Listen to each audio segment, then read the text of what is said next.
Imagine for a moment that before you learned how to name the world, before you called anything right or wrong, good or bad, there was only wholeness. You moved without question. You existed without division. You lived not in a state of morality, but in a state of being. There was no shame, no conflict, no second guessing, just a seamless field of awareness, complete, centered, and undisturbed. This is the state before the fall, not a place in geography, but a condition of mind. And as Emmet Fox once taught, the Garden of Eden is not a myth from long ago, it is a timeless symbol of the soul in harmony with itself. It represents the mind that has not yet divided truth into categories, the consciousness that has not yet tried to play God by defining what reality must be. So, before we journey inward, I invite you to like and subscribe, but only if it truly resonates with your soul. You were not born into separation. You inherited it. The original consciousness, the real you, was not afraid, not ashamed, not at war. It was unified. It did not look outward for meaning or inward for defect. It simply was. And in that state of being, there was no need to fix anything, because nothing had been broken by interpretation. That's the garden, the unspoiled field of thought before contradiction entered. But contradiction always begins with thought specifically, with the belief that there are two powers instead of one, that something could be good or evil, right or wrong, sacred or shameful, not as symbols of discernment, but as the roots of separation. You didn't fall from grace. You fell into judgment, and the fall wasn't from perfection, it was from presence. From the immediate, wordless experience of wholeness into the mind-made world of labels and stories. That's what the myth of Adam and Eve is really about. Not sin, but split perception. Not punishment, but process. In the garden, there was no argument between soul and mind. No gap between what you were and how you saw yourself. Thought and being were one. Your actions arose from the same stillness that held the stars in place. There was no fear, because there was no comparison. There was no shame, because there was no self-image to protect. And then, the division began. Not with violence, not with thunder, but with a thought, a subtle turning inward, a questioning of the natural order, a whisper that said, "What if I could know more?" Not in reverence, but in control. And that thought opened the gate to complexity. This is not about forbidden fruit. It's about stepping out of pure awareness and into mental fragmentation. That's what the tree represented. The idea that reality could be split into opposites, and that you, through effort, could master them. That you could bypass divine mind by relying solely on your own analysis.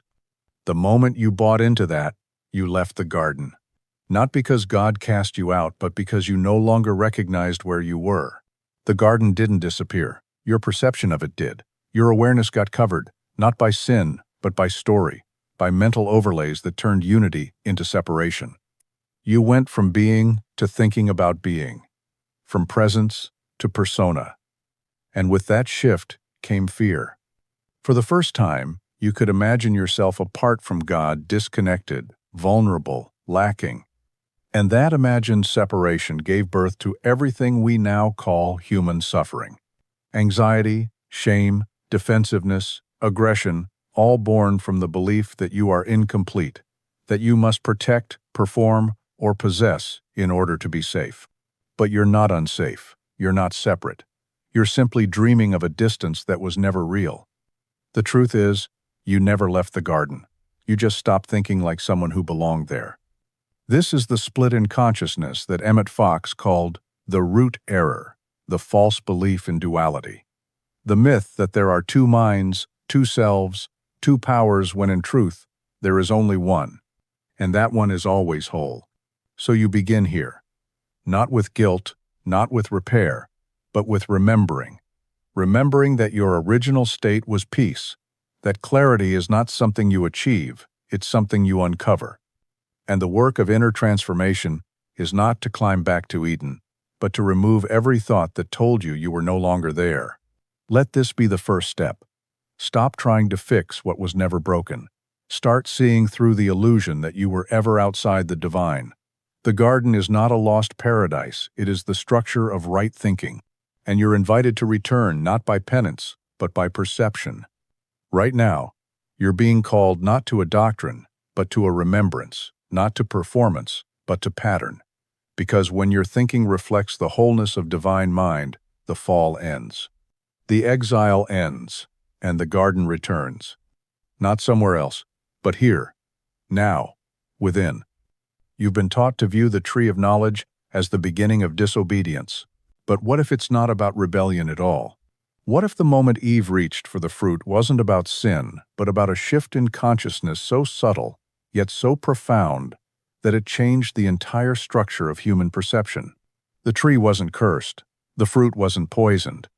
The danger was never in the object, but in the idea. The idea that truth could be divided, that good and evil could be separated, measured, manipulated, that the unity of being could be sliced into categories the mind could grasp. And in that instant, a new mode of thinking was born, the mind of duality, a mind that no longer knew how to rest in what is, but instead constantly questioned, evaluated, compared. This is the true meaning of eating the fruit. It was not the acquisition of knowledge, it was the invention of judgment, of thinking in opposites, of splitting reality into parts, and then forgetting that the split was self-imposed. The tree of knowledge represents a turning away from unified awareness toward the analytical mind. And analysis is not evil, but when it becomes your master instead of your servant, it fragments you. It pulls you out of your center and into complexity. It tells you that some things are acceptable, others shameful, some thoughts sacred, others dangerous, some aspects of yourself lovable, others unworthy. And the moment you believe that, you've left presence, you've left wholeness, you've entered the illusion of division. This is what Emmet Fox pointed to when he said that all suffering comes from believing in two powers. Because once you begin to divide life into good versus bad, spiritual versus carnal, success versus failure, you set yourself against yourself. You fragment your mind, and that fragmentation becomes the battleground where fear, shame, and guilt take root. The tree of knowledge is not a warning about morality, it's a symbol of mental complexity masquerading as wisdom. It teaches that what appears to be knowing more often leads to understanding less. Because true spiritual knowing is not about accumulation, it's about alignment. You can have a head full of knowledge and a heart full of torment. Because until your thinking reflects unity, your inner world remains at war. And that war begins with how you categorize your own experience. You start labeling your emotions. This one is holy, that one is shameful. You split your identity, the higher self versus the lower self. You even split your relationship with God, sometimes close, sometimes distant, depending on how good you've been. All of this is the echo of that first bite. But the soul does not divide. The soul includes. It sees everything as part of a greater pattern, even the aspects of you that the divided mind wants to exile. So the journey back is not about rejecting the tree, it's about seeing it clearly for what it is, the moment the self began to turn inward not for truth, but for control. And in that inward turn, the seed of fear was planted. Fear always begins with separation. And separation always begins with judgment. Because once you decide what is good and evil, you begin to fear falling on the wrong side. You become anxious about your own nature. You start trying to manage appearances. You begin performing instead of living. This is why shame and fear appeared only after the fruit was eaten. They were not imposed from outside. They arose from the split within, from the mind turning against itself. And here's the subtle cruelty of it all. The very mind that created the division is the same mind trying to fix it. That's why effort alone doesn't heal, why trying harder doesn't bring peace. Because you're still operating from the fractured logic of the divided tree. To return, you must think differently. Not better, differently. You must stop measuring yourself according to categories that never belonged in divine consciousness to begin with. You must stop deciding whether you're good enough and instead begin asking, is my thinking whole? Is my perception clear? The tree of knowledge still whispers. It says, define, separate, control. And your task is not to destroy the tree, but to recognize the voice and decline the fruit. To let go of the mental reflex that splits everything into two. You begin to reclaim unity, not by silencing your thoughts, but by refusing to divide truth. You stop identifying with your highs and lows. You stop chasing the better version of yourself. You begin to think from a center that does not fracture, a still point that does not label experience, but includes it, learns from it, transforms it without needing to judge it. And as that shift happens, the tree loses its power over you, not because it's been erased, but because you've outgrown its logic. You begin to see with the eyes of wholeness again. And from that vision, Eden starts to return not as fantasy, but as reality perceived rightly. The serpent didn't speak with violence. It spoke with subtlety. It didn't scream. It suggested. That is how distortion always begins, not with denial of truth, but with its quiet misdirection. A turning of clarity just enough to confuse, just enough to fracture, just enough to birth doubt. The serpent is not evil in the cartoonish sense. It's not the enemy outside of you. It's the twisted thought inside you, the thought that takes spiritual principle and bends it, just slightly, to serve the ego.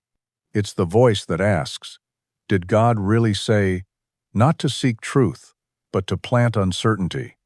This is how thought turns sideways. The serpent is not some monstrous force. It is the mental mechanism that bends unity into division, order into control, and power into fear. You've heard that voice before. It's the one that turns self-examination into self-doubt, that takes discernment and mutates it into paranoia. That takes a divine idea, like your worth, your power, your connection to source, and attaches a condition to it. You are whole, but only if. You are divine, but only when. And the moment that condition enters, the serpent has coiled around your thinking. Emmet Fox warned of this voice. Not because it screams lies, but because it whispers half-truths. It feeds you spiritual language, but strips out the alignment. It offers knowledge, but not wisdom. Power, but not presence. You feel it when you start analyzing yourself to death. When you no longer trust the stillness, because the serpent told you stillness is laziness. When you no longer believe in your innocence, because the serpent taught you that growth requires suffering. This sideways thought doesn't feel like chaos. It feels reasonable, logical, even holy. But its fruit is always the same: confusion, anxiety, self-protection, and judgment. The serpent does not create. It divides. It isolates. It invites you to question, not in order to understand, but in order to avoid. Avoid your center. Avoid your authority. Avoid your knowing. And it always offers something that looks spiritual. That's the trick. The fruit wasn't rotten. It was desirable. It looked good for food, appealing to the senses. This is the seduction of distorted thought. It mimics insight. It wears the clothes of wisdom but has no root in clarity. You may find yourself chasing every new idea, every new teaching, always searching, always learning, but never landing. That's the mind in serpent mode. Curious without clarity, ambitious without anchor. Always gathering more, but never aligning deeper. And so, the work becomes clear. Not to fear thought, but to straighten it, to untwist it, to see where the serpent has wrapped around your thinking, not with malice, but with subtle deviation. You don't need to kill the serpent, you need to stop identifying with it. It is not you, it's a pattern, a reflex, a voice that learned how to speak from contradiction and has mastered the art of disguise. But once seen clearly, it loses its grip. Once exposed, it can no longer whisper from the shadows. This is the beginning of reclaiming your mind, not by resisting thought, but by discerning its origin.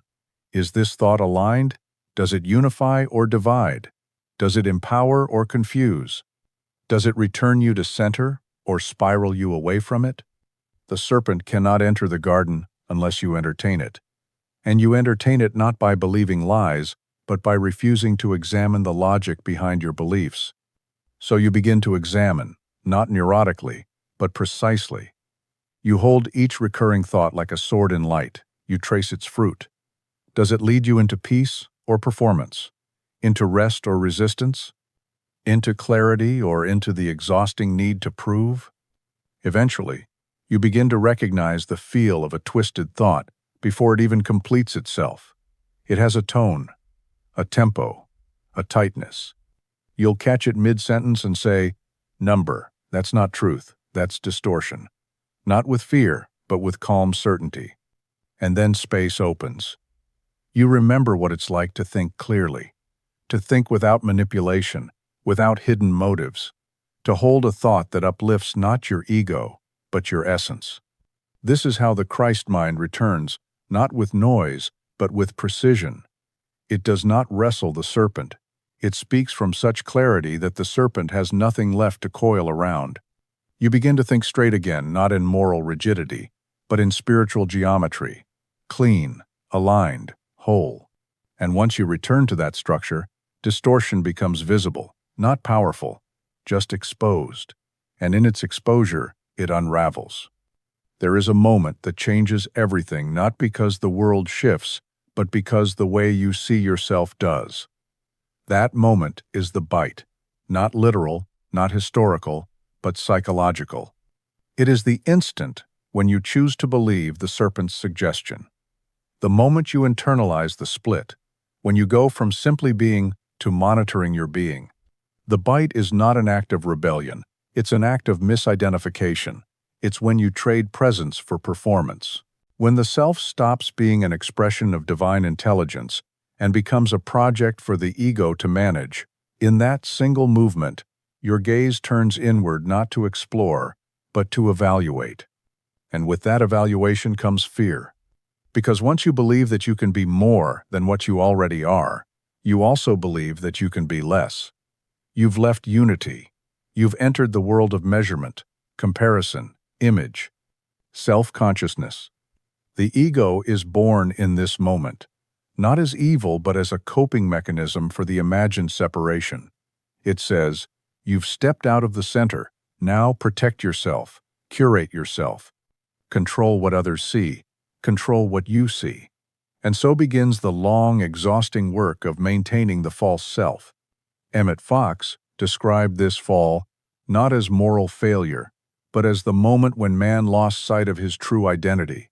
He began to think of himself as a personality, not a presence. As a being with gaps to fill, not a channel for infinite intelligence. That is the root trauma forgetting the divine fact of wholeness. And once the ego is formed, everything becomes filtered through it.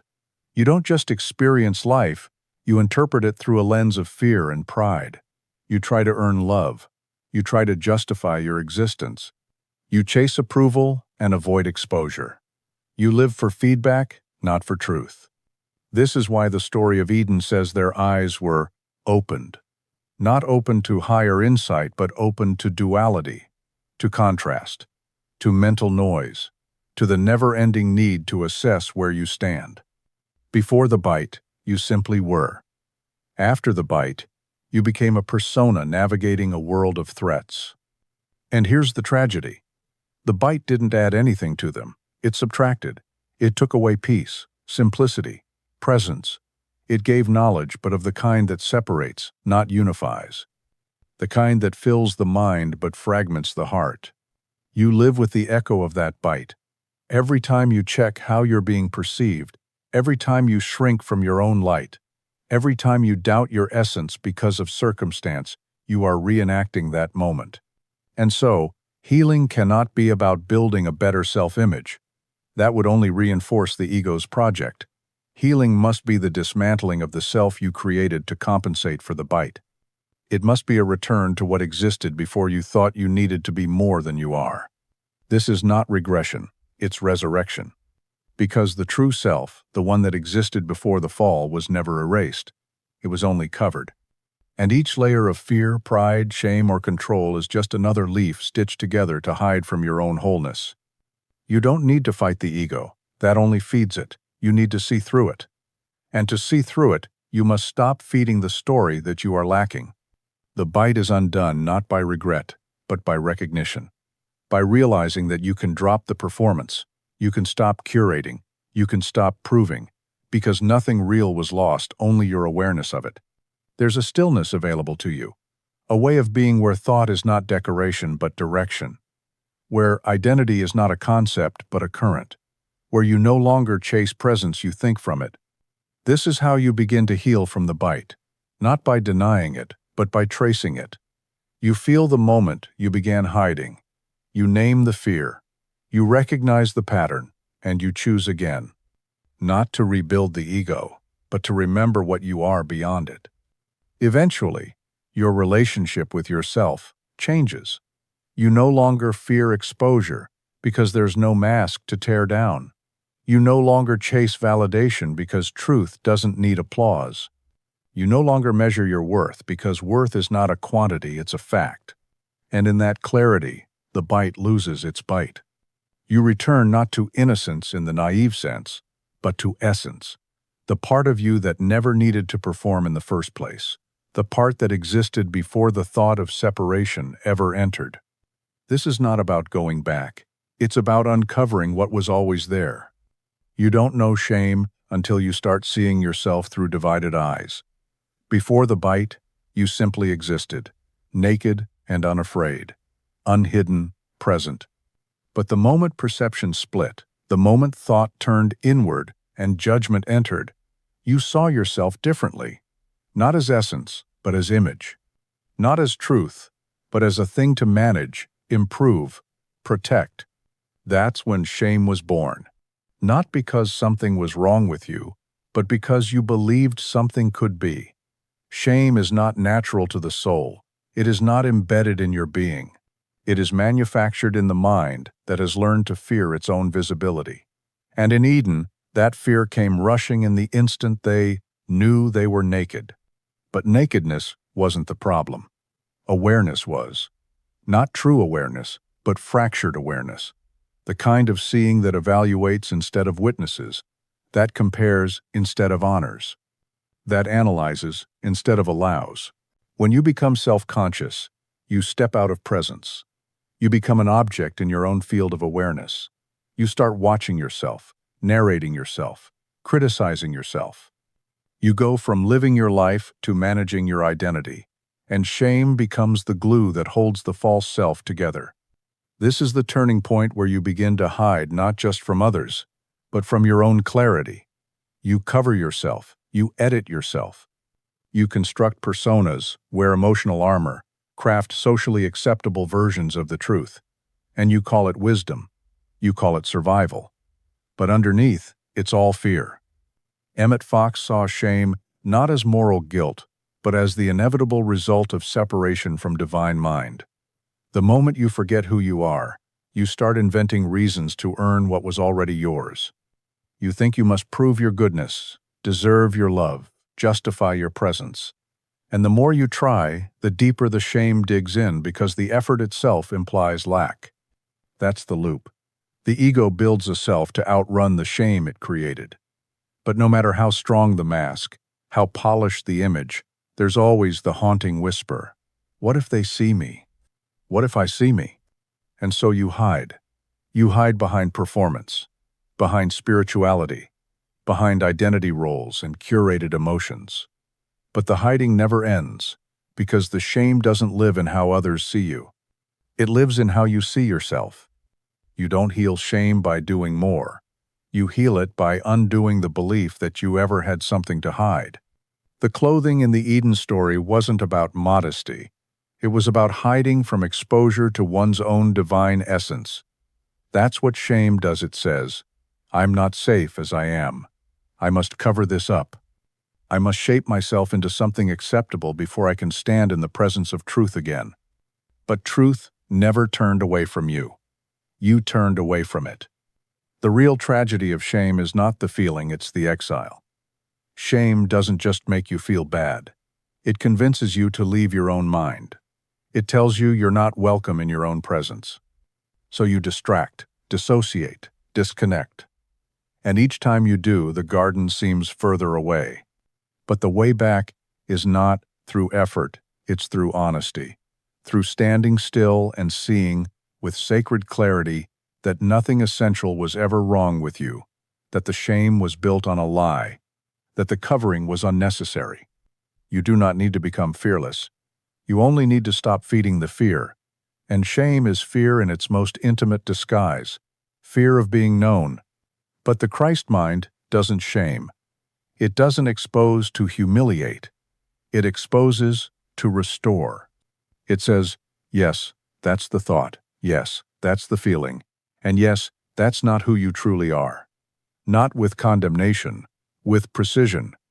The more you think rightly, the more shame dissolves, not because you force it out, but because it no longer finds agreement. The shame was never yours. It was a parasite attached to a false image.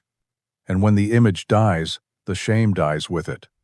You begin to feel the difference. You move through your day without performance. You speak without pretense. You catch yourself trying to shrink or inflate, and you stop. Not because you've perfected self-love, but because you no longer believe the premise of your supposed deficiency. This is the return to Eden, not to innocence, but to clarity. You walk upright, mentally naked, spiritually unguarded, not naive, not exposed, but aligned. Because when your thinking no longer divides you, there's nothing left to hide. Shame requires secrecy. But truth invites transparency. And you are not broken. You are simply remembering that. You didn't get kicked out. You walked out. Not as punishment, but as a consequence of thinking in fragments. You left the garden not in space, but in consciousness. You traded presence for performance, simplicity for analysis, alignment for confusion. The exile from Eden is not a divine rejection, it's self-abandonment. The garden was never a place, it was a pattern. And when you stepped into divided thinking, when you let the serpent twist your thought, when you bit into the belief that knowledge was separation, when shame became your skin, you could no longer see the pattern. The world didn't change, your perception did. Emmet Fox taught that the expulsion from Eden is symbolic of leaving your inner center, the place where divine mind flows through clean thought, where the Christ presence speaks not through thunder, but through the precision of knowing. You didn't lose access to God. You lost access to the part of your mind that could still perceive God clearly. And from that moment, you began building a world to reflect your split. You no longer created from clarity. You reacted from fear. You no longer responded from stillness. You defended from panic. Every relationship became a negotiation. Every action a calculation.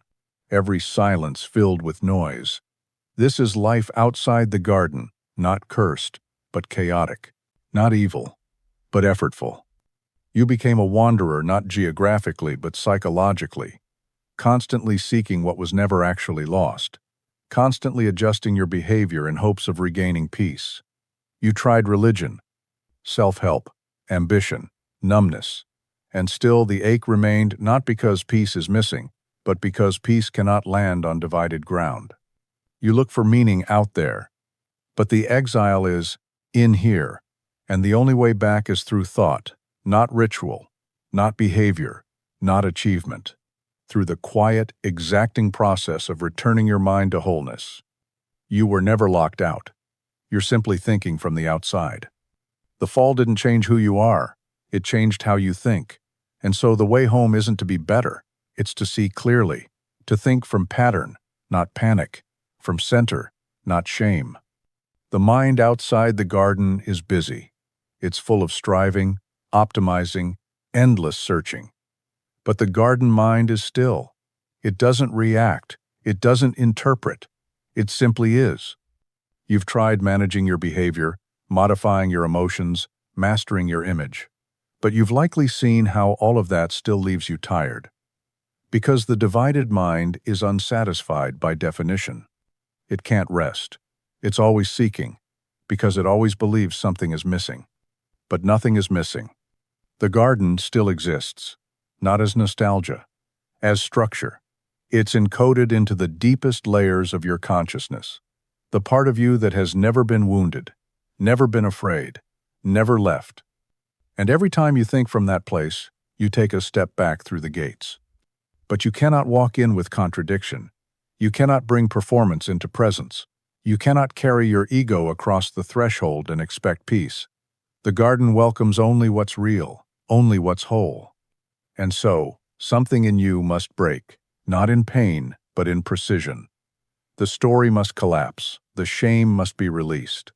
The mask must come off. You are not being asked to fix your exile. You're being asked to stop believing in it, to stop acting like someone who was sent away, to stop thinking like a stranger in your own spirit. You begin that return by noticing where your thoughts still push you away from center.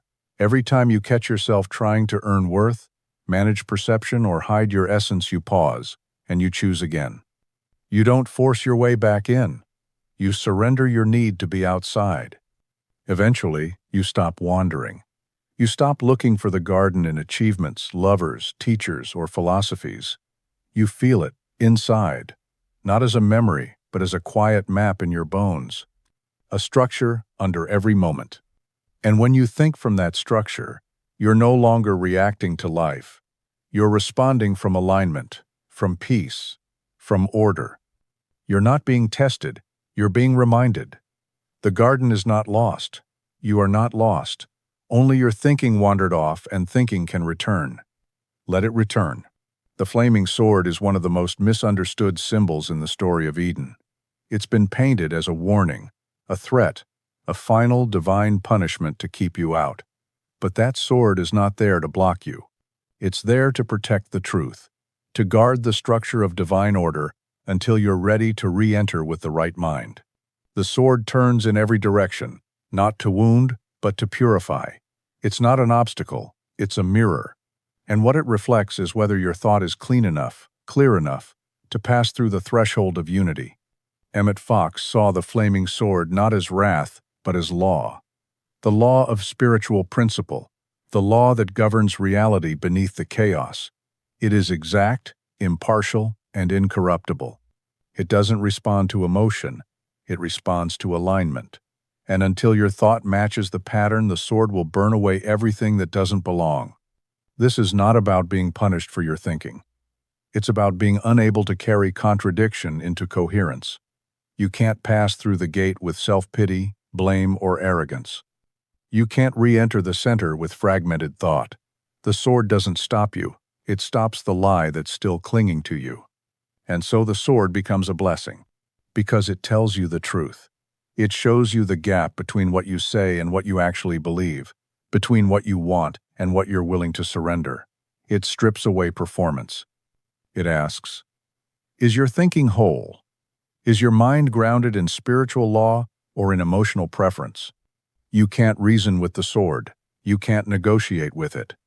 But you can align with it. The moment your thoughts match truth, the flame does not consume you. It clears the way. You've felt this in your life already. Those moments where you tried to step into peace without letting go of the old story.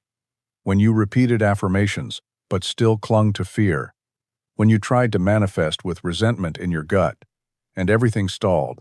Not because you were punished, but because you were asking clarity to coexist with contradiction. The flaming sword is that stall. It's the burn you feel when you try to bring ego into sacred space.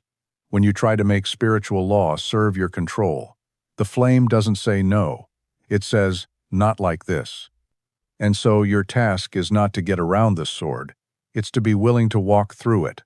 You will lose things in that fire. Thoughts you've clung to, stories you've told, identities you've performed. But none of those things were ever you. They were leaves sewn together to cover your fear of being seen. The sword doesn't destroy, it reveals. And what it reveals is this. The path home has always been guarded by your own unwillingness to let go. You're not being tested for strength. You're being asked for clarity. The sword doesn't check your moral scorecard. It checks your frequency, your coherence, your integrity. And when the flame no longer finds resistance, it doesn't burn, it opens. You walk through, not as someone who finally earned access, but as someone who remembered the pattern, who let thought become precise enough, clean enough, true enough to no longer trigger the defense of the flame. You may still feel fear as you approach it. That's natural. But fear doesn't disqualify you. What matters is whether you believe the fear or the structure beneath it, whether you choose the story or the truth. Eventually, the sword becomes your ally. It burns away confusion before it enters your decisions. It cuts through flattery and performance. It carves a straight path through a noisy world. You begin to think with that edge clean, exact, uncompromising in your devotion to truth. And the world feels different. Not because it changed, but because you did. Your mind is no longer negotiating with the old architecture. It's aligned. And in that alignment, the sword no longer guards the gate. It becomes the bridge. Because the sword was never there to keep you out. It was always there to make sure that when you returned, you'd be ready to stay. You've wandered east of Eden before, not in physical space, but in states of mind. The exile was never a direction on a map. It was a direction of thought. The moment you internalized the split, you began living in the logic of a divided world. And life outside the garden is exactly that. Divided, fragmented, exhausting. This is where most people live, and where most spiritual journeys begin, not in rebellion, but in reaction. You react to your pain. You react to your environment. You react to the echoes of shame you think you've already healed. And in that reaction, you build your world. But what you build in exile will always carry the signature of separation. You may call it progress, you may call it growth, but if it's built from unresolved inner division, it will not last. Because the mind that is still at war with itself cannot create peace. It can chase peace. It can imitate it. But it cannot sustain it. Outside Eden, the mind becomes busy, not because clarity is far away, but because the split won't let it rest. You look for purpose, but that purpose is filtered through the lens of identity management. You meditate, but your stillness is interrupted by inner argument. You pray, but your prayers echo with desperation instead of recognition. And still, you keep moving, you keep trying. Because movement feels like control. But east of Eden, control replaces clarity. You try to manage your experience, not align with it. You try to fix your emotions, not listen to them. You try to re-enter the garden by force. But the gate does not open to effort. It opens to coherence. Emmet Fox understood this mental wilderness. He knew that life outside of divine pattern creates friction, not from punishment, but from contradiction. And until your thinking returns to the original pattern, even your highest aspirations will feel heavy. This is the burden of exile. Not that you're lost, but that you're moving in circles inside a system that can't restore you. You may achieve, succeed, even inspire others, but if the foundation of your thought is still split, the sense of rest will always escape you. You know this already. You felt it. The moment you achieve something and still feel incomplete. The moment you feel seen, yet still hide parts of yourself. The moment you speak truth, yet second-guess your own voice. These are the echoes of Eden, the longing for what you never truly left, but can no longer touch clearly. And so you begin to ask deeper questions. Not, how do I succeed? But, what part of me is still thinking in exile? Not, what else must I do? But, what must I stop believing? Because east of Eden, you are not cursed, you are cluttered. Your thinking is filled with overlays, justifications, defenses. You build systems to survive confusion instead of stepping into clarity. But survival is not your design. Dominion is. Outside the garden, you're a reactor. In the garden, you're a creator. That's the difference. You were never meant to live in response to fear. You were meant to respond from truth. And the only way back to that truth is to catch yourself in the pattern of reaction. Every time you feel triggered, pause. Not to analyze the emotion, but to trace the thought. What belief is driving this moment? Is it wholeness or lack? Is it centered or sideways? Eventually, you start to hear the tone of exile in your own mind. It sounds like effort, like noise, like inner tightening. You'll recognize when a thought is trying to manage perception instead of reflecting presence. And you'll release it not because you're being spiritual, but because it's simply not aligned. That's how return begins, quietly, thought by thought, until your mind begins to feel like home again. No longer full of spinning, no longer chasing healing, no longer waiting to be enough. Just here, now, whole. You stop living east of Eden not because you find a way out, but because you stop thinking like someone who belongs there. You remember, the garden is not behind you. It is beneath the noise. It is the pattern underneath the performance, the clarity beneath the effort. And it is waiting not to receive your perfection, but to receive your precision. Once the mind is divided, it needs somewhere to place the discomfort. And so it invents projection. It casts what it cannot face inward outward. It takes shame and turns it into blame. It takes fear and turns it into judgment. The eyes no longer see clearly. They accuse, they defend, they assign. This is not just human behavior. It is the inevitable logic of separation. When you live outside the garden, when you think outside divine alignment, you cannot hold the weight of internal conflict for long. So you shift it onto the people around you, onto life itself. You say, they're the problem. This situation is the problem. That person, that choice, that past experience, it's their fault.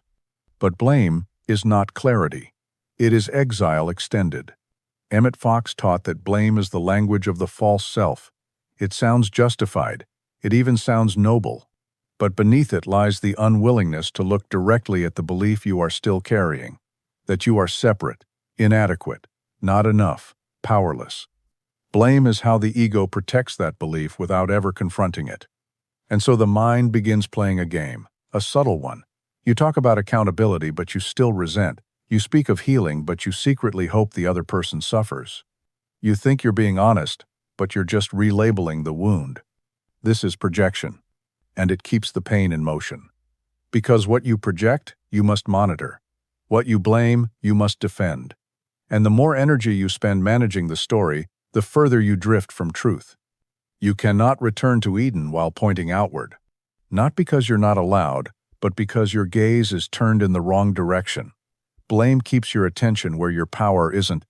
It freezes you in the illusion that change must come from outside when in truth, the only real shift happens in thought. This is not about excusing harm or denying boundaries. It's about reclaiming authorship. Because every time you say, I can't feel peace because of them, you hand over the one thing you actually control, your perception. Projection begins to dissolve the moment you become radically honest. Not self-punishing, not hypercritical, just clear. You begin asking, what belief is being triggered here? Not, who caused this, but what am I still agreeing with? And slowly, the anger you directed outward begins to turn inward, not as self-blame, but as awareness. You see how you've used your story to avoid accountability, how your narratives, while factually accurate, have become spiritually toxic. You don't need to rewrite history. You need to re-own your mind, because the story matters less than the structure of thought that carries it. If your thinking is based in division, even truth will be weaponized. Even facts will be used to stay small. But when your thinking is aligned, you stop needing to be right. You stop needing to prove. You no longer seek validation for your pain. You begin transforming it. This is the death of the old defense system, the quiet surrender of being the victim. Not because nothing happened to you, but because you no longer want to live from that lens. And as blame dies, power returns. You see the person who hurt you, and instead of fueling the story, you notice what it triggered in your belief system. You feel the heat rise, and instead of attacking, you trace it to the thought that's still unhealed. This is not bypassing. This is mastery. Because now, your mind is no longer a weapon. It's a lens. It becomes clean. And as it becomes clean, the outside world begins to mirror a different atmosphere. People seem less threatening not because they changed, but because you're no longer projecting. You move through situations with clarity, not because they're simpler, but because your inner world is no longer distorted. You stop needing apologies to heal. You stop needing justice to move forward. Not because you've become numb, but because you've become sovereign. And that sovereignty is how you begin to remember the garden. Not as a fantasy, but as a state of mind where you no longer cast your shadows across others. Where your thoughts no longer carry hidden resentment. Where peace is no longer a reaction to circumstance, but a function of alignment. You begin to bless instead of blame. Not from obligation, but from structure. Because your mind has returned to its proper function not to defend your illusion, but to reflect your truth. Cain and Abel were not just two people. They are two states of mind, two tendencies within you. One reactive, one reverent. One born from effort, the other from alignment. One trying to earn favor by force, the other receiving it through clarity. Cain represents the mind that still thinks in exile. The one that believes God is outside, favor is scarce, and worth must be proven through toil. Abel is the thought pattern of Eden, the one that offers from stillness, that trusts the law, that lives in alignment without needing to perform. The story is not about two brothers. It is about one split soul. Cain rises in you every time you strive to earn spiritual approval, when you offer from fear, hoping it's good enough. When your thoughts become heavy with effort and hidden resentment. Abel speaks when you think from truth, not to gain favor, but to reflect what's already true. Emmet Fox warned of this inner war. He saw Cain not as a villain, but as the part of the mind that misuses law trying to manipulate divine order instead of aligning with it. Cain doesn't understand why his offering is rejected. He labors, he sacrifices. But it's not the act that is judged. It's the motive behind it, the energy, the pattern. Divine mind responds not to effort but to structure. This is why Cain becomes angry, not because Abel hurt him, but because Abel reflected what he could not yet see in himself, the possibility of effortless alignment, the memory of the garden. And so Cain kills Abel, not literally, but mentally. He silences the voice of reverence within. He suppresses intuition. He buries simplicity beneath performance. You've done this. You felt the sting of someone else's ease, and instead of asking what they remembered that you forgot, you turned against yourself. This is the tragedy of a split mind. It destroys its own clarity out of insecurity. But the warning isn't the end of the story. It's an invitation. Because even after the act, Cain is not cursed in the way people think. He is marked not with shame, but with consequence. He carries the weight of self-inflicted separation. But he is still protected, still watched over, still given a chance to return. This means there is no part of your mind beyond redemption. Even Cain can come home. Even the ego can be restructured. But only when you stop justifying the war within. You must let Abel rise again. Let the part of you that doesn't try to perform, that doesn't barter with God, that gives because it knows it already has, that thinks from peace not for peace. This is not passive, it is precise. It's the discipline of letting the true offering come from the center, not from the outer shell of identity. Cain tries to manage God. Abel remembers God. You can feel when Cain is thinking for you. There's tension in the thought, urgency, self-measurement. The idea that this moment must prove something, that you must be right, that you must be seen. When Abel is thinking, there is quiet, not emptiness, clarity. You feel the strength of action, but it's unforced. You give what you have without anxiety. You speak what's true without attachment to how it lands. You move with God, not toward Him. The war within you is not about right and wrong. It's about remembrance and forgetfulness. Cain forgets, Abel remembers. And every time you remember, you realign. The inner Abel lives again not as identity, but as function. You stop killing your own reverence. You stop mocking your own softness. You stop sacrificing what's sacred for the illusion of control. Eventually, the war ends. Not because Cain disappears, but because you stop letting him lead. You acknowledge the reactive thought, and then you choose again, and again, and again, until the offering you make is not a performance but a mirror of what you are. That's what divine mind accepts, not what you give, but how you think while giving it. And when the war ends, Eden begins to rise again within you, not as perfection, but as peace, not as silence, but as inner harmony. The clarity to know when you're in Cain's voice, and the courage to return to Abel's. You become both, but ruled by the right one. You've spent years trying to avoid the sword, but what you're beginning to see is this. The sword is not against you. It is you, at least, the part of you that refuses to lie to yourself anymore. The sword within is your capacity to think clearly when the ego wants confusion. It's the flame of awareness that cuts through old stories.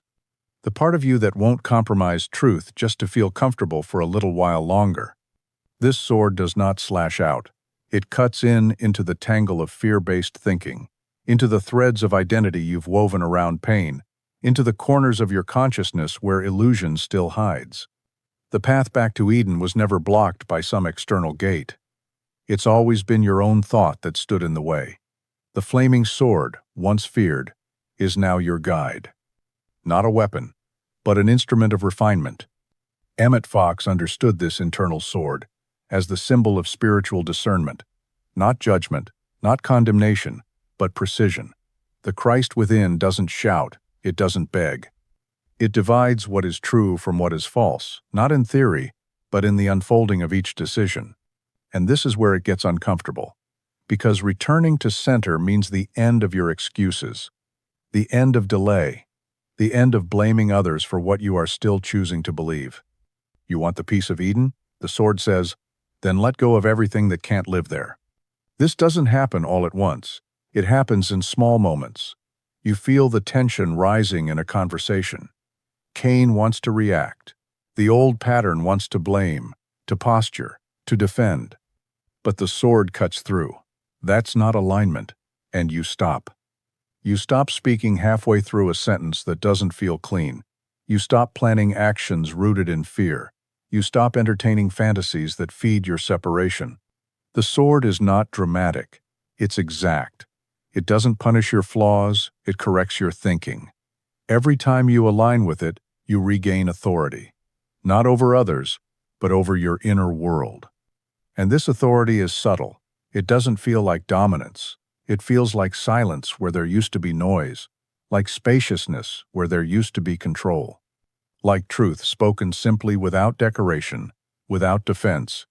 This is what it means to turn back to the center, not with rituals, not with fanfare, with choice, with clarity, with the kind of stillness that arises when the war within is no longer being fed. You stop reacting, not because you've become passive, but because your perception no longer bends. You see people's projections for what they are, reflections of their own exile, and you don't absorb them. You hear your old patterns whispering, and you don't respond. This is the sword in motion. It doesn't make you cold, it makes you clear. And that clarity becomes your protection, not from harm, but from distortion. The more you live in that inner alignment, the harder it becomes to believe lies. Not because you've hardened your heart, but because your mind is no longer available to serve confusion. You begin to live in obedience not to rules, but to structure. Not to dogma, but to design. You understand now. Divine mind is not moved by emotion. It moves through law. And that law flows cleanest through thought that has been refined by the sword. This is not a burden, it's liberation. Because once you think clearly, you no longer fear what might happen. You move in accordance with what is. You stop praying for escape and begin thinking from presence. You stop asking for answers and begin acting from alignment. Eventually, the sword no longer feels sharp. It feels sacred. It becomes the instrument that tunes your life back into harmony. And you welcome it, you seek it. You build your days around the joy of thinking rightly. Because now you know, the sword wasn't there to keep you out. It was always calling you in. Not by force, by fire. By the fire that burns away illusion so that only truth remains. And in that truth, you find peace, not temporary peace, not circumstantial peace. The peace that doesn't need to be defended because it was never under threat to begin with. There comes a moment when you stop asking how to escape the chaos, and you begin asking how to govern it. Not by controlling the outer world, but by reclaiming the place you first abandoned your inner dominion. The garden was not just a sanctuary, it was a realm of order. a state where the soul held sway over the mind, and the mind directed the body not in hierarchy, but in harmony. When you left that place, you didn't lose power, you lost position. You gave up the throne of your own consciousness and became a subject in your own kingdom.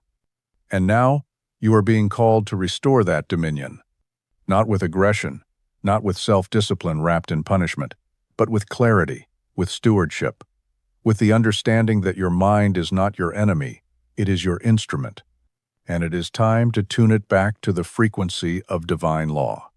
Emmet Fox didn't teach control in the shallow sense. He taught alignment. He taught that your responsibility is not to force your way to peace, but to stop entertaining the thoughts that keep you from it. That ruling your inner world is not about micromanaging emotion, but about refusing to host contradiction. You were never meant to live at the mercy of circumstance, but you cannot create order outside of you until you create order within. And that order begins with the return of thought to truth. You've let the mind become overgrown. Like a garden left untended, it's full of invasive beliefs, unconscious patterns, outdated strategies for safety. And just like a garden, you don't need to kill anything with force, you need to remove what no longer serves the soil.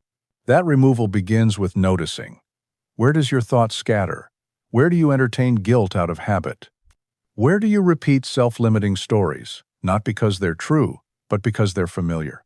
This is not a call to perfection, it's a call to precision. You begin tending your inner space like sacred ground. You decide what thoughts are allowed to grow here. You create boundaries not against people, but against patterns. You stop indulging spirals of overthinking and start replacing them with straight lines of clarity. And it feels strange at first. Because you're used to the noise, used to the drama. You've built identities out of reaction, learned to feel alive through stress. So peace might feel like emptiness. Don't confuse it. It's not absence, it's spaciousness. This is what dominion feels like. Not tension, but intention. Not power over others, but authority within yourself. You begin speaking differently not from mood, but from mind. You begin choosing differently not from fear, but from law. And every time you do, the atmosphere within you shifts. Thoughts that once led you in circles now hit a wall of recognition and dissolve. You stop negotiating with lies. You stop explaining yourself to your own fear. You stand where you once fled, and your thought holds steady instead of collapsing. This isn't effort. This is structure. And structure becomes strength. Eventually, your inner world becomes a place others feel peace just by entering. Not because you're performing calm, but because you are calm. Because your thought is no longer in exile. It's home. It's organized. It's clear. The noise of the world doesn't disappear, but it doesn't lead you anymore. Because you no longer outsource your center. You've reclaimed it. You've walked back through the sword. You've remembered how to hold your ground, not with fists, but with presence. This is dominion, not dominance, not defense, but clarity that requires no explanation. You are not trying to be powerful. You're thinking from power, and that shift reshapes everything. You begin seeing problems as misalignments, not threats. You feel fear and recognize the thought behind it. You speak, and your words carry weight not from volume, but from origin. Because now, your thoughts come from where the garden never ended. And that is how you return to it, not by finding Eden somewhere else, but by restoring it inside you. There comes a point in your unfolding where the concept of Christ stops being historical and starts becoming architectural. Not a figure you worship, but a pattern you live from. Not a story you believe, but a structure you return to every time your thinking begins to drift. This is the Christ idea, not a theology, but a consciousness, the restoration of the pattern, the mind restructured around the divine, a way of seeing, feeling, thinking, and choosing that reflects original wholeness. The Christ is not something you summon, it is something you remember, something already etched into the deep places of your being, covered maybe, distorted, yes, but never lost. Emmet Fox taught that the Christ is the bridge back to Eden not because it brings you somewhere new, but because it reestablishes the order your mind had forgotten. It doesn't override your humanity. It sanctifies it. It doesn't bypass the world. It brings clarity through it. And the moment you begin to think from that place, from Christ mind, from divine structure, everything changes. Not always outwardly, but inwardly, the entire field reorganizes. The old split in consciousness begins to close. The voice of Cain grows quieter. The serpent's sideways suggestions lose their grip, and a new current begins to move through you, quiet, steady, unmistakable. It's not emotional hype. It's not mystical thrill. It's the calm confidence of thought that no longer negotiates with confusion. You begin to notice it in the subtle choices, the pause before reaction, the silence before speech, the inner nod that says, "This thought is clean," and the instant knowing when one isn't. You speak differently. You think in straight lines. You don't inflate truth, but you don't water it down either. You've stopped performing alignment. You are aligned. And because the Christ idea is not reactive, you begin to live without being pulled into the world's frenzy. You still feel, you still care, but your care doesn't cost your clarity. The Christ within is not trying to fix the world, it's revealing that the world is simply reflecting thought. And the clearer your thought becomes, the less the external dictates your internal state. You may still get triggered, still face challenges, but you recover faster, you return quicker, because your mental compass has been recalibrated, and you can feel the difference between structure and spin. And this is where real healing begins, not as a project, but as a side effect of restored pattern. You don't chase peace. You live in a way that generates it. You don't manifest as manipulation. You manifest as a natural function of aligned consciousness. You think from the Christ, not about the Christ. And from that place, creation returns. You become a maker again, not just a manager. Your ideas are guided by something larger than ambition. Your timing feels divine, not because it's perfect, but because it's responsive to law. You no longer fear your own authority, because you've stopped using it to compensate and started using it to channel. That's what the Christ idea brings. Not magic, but meaning. Not avoidance, but alignment. Not glittering perfection, but golden order. You can feel when you're in it. The weight of your words changes. The way you enter rooms shifts. People sense something they can't quite name, and you don't need them to. Because you're no longer proving anything. You're living the proof. And what once felt distant, symbolic, even unreachable, becomes so natural that you forget you ever believed in exile. You start to see Eden not as a myth, but as a frequency, a structure that the Christ reawakens in your thinking, a mental temple where law and love are no longer at odds. This is how wholeness returns, not in fire, but in form, not in ecstasy, but in exactness. Thought by thought, the garden rises again because you stop thinking like someone who left it. And in its center stands the Christ, not as a figure, but as the mind you now think from. You used to think awakening would feel like light exploding inside you.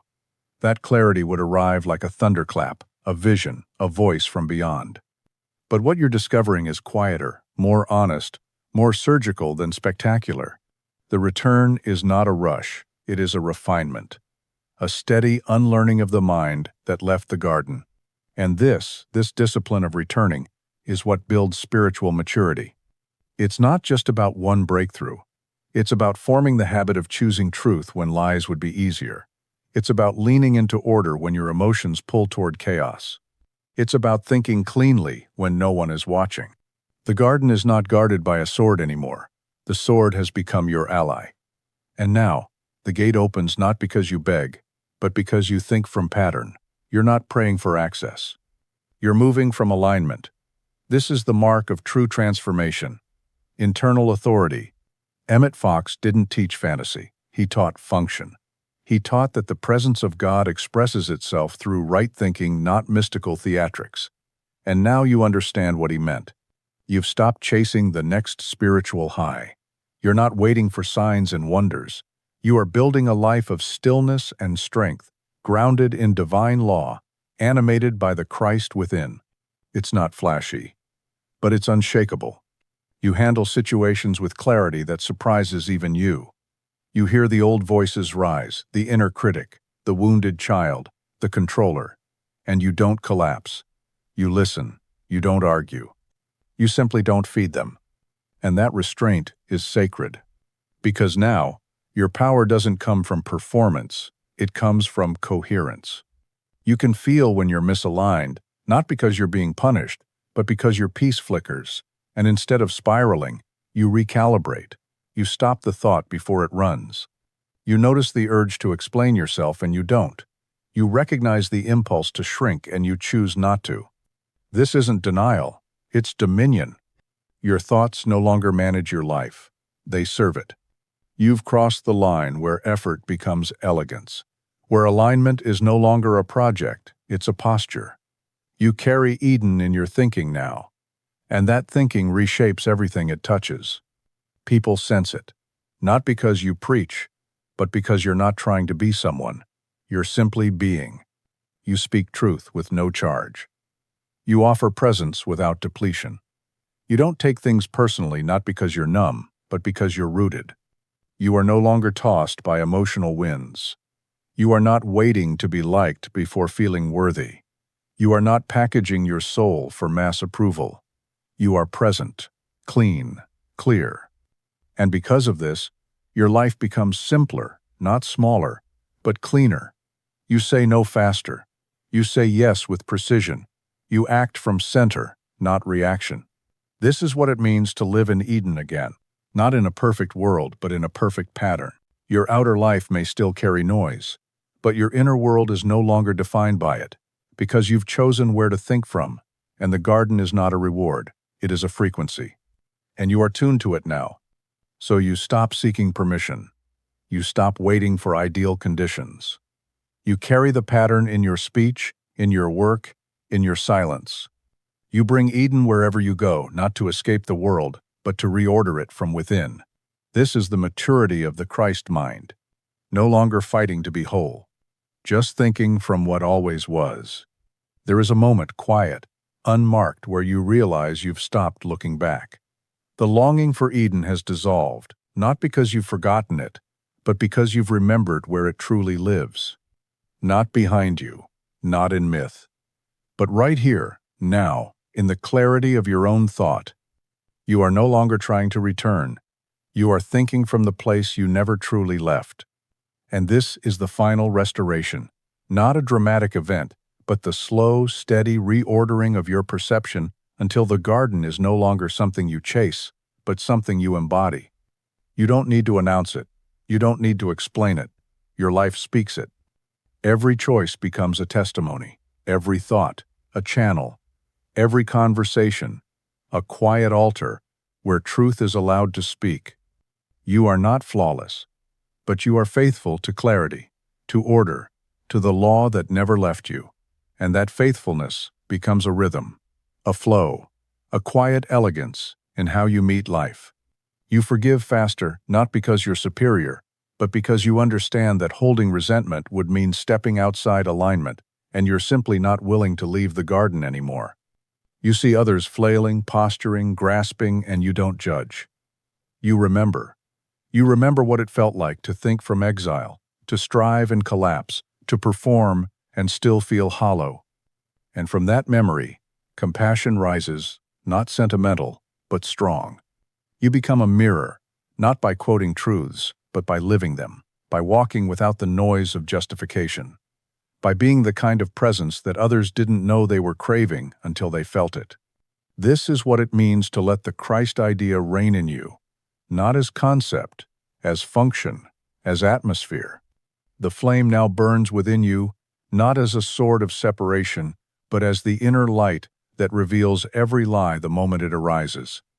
You don't fear it, you love it, because it keeps you honest. And honesty is the language of the garden. You've stopped asking, "Am I enough?"